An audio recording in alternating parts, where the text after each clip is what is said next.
화물연대는 오늘 0시에 기해 무기한 운송 거부에 들어갔습니다.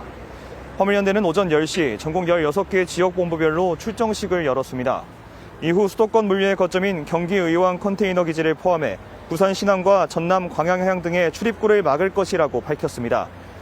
화물연대는 운송 거부 철회 조건으로 안전운임제 일몰제 폐지와 안전운임, 차종 품목 확대를 요구하고 있습니다.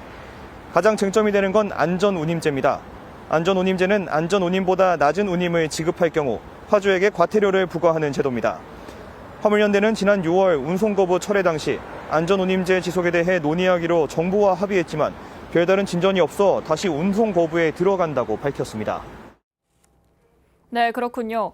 이번 운송거부로 물류 차질이 예상되는데 정부는 어떤 대책을 내놓고 있습니까?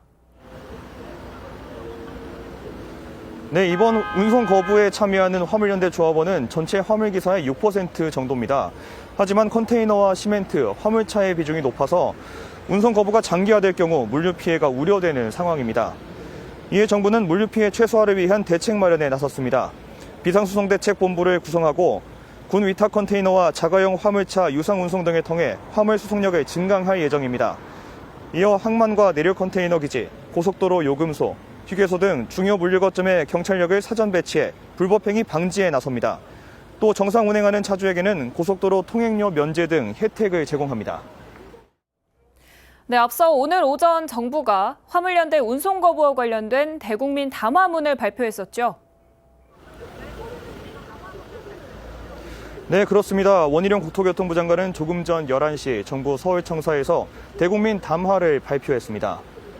정부는 대국민 담화에서 이번 화물연대 운송 거부에 대해 법과 원칙에 따라 엄정하게 대응하겠다고 밝혔습니다. 운송 거부자에 대해서는 지자체와 공조해 법적 근거에 따라 과태료를 부과하고 운송 방해와 협박 등 불법 행위에 대해서는 무관용 원칙으로 대응할 방침입니다. 또 화물연대를 향해 집단 행동을 조속히 마무리할 것을 촉구했습니다. 화물연대에 다시 한번 간곡히 요청합니다. 국가 경제와 국민 생활에 막대한 피해를 주고 있는 집단 운송 거부를 즉시 철회해 주시기 바랍니다. 의왕 컨테이너 기지를 찾아 현장 상황 회의를 주재했습니다. 원 장관은 이 자리에서 비상수송 대책을 점검하고 현장 시찰에 나섰습니다. 또 화물연대와 국토부의 단독 대화가 14차례나 있었다며 소통이 없었다는 화물연대의 주장은 사실과 다르다고 강조했습니다.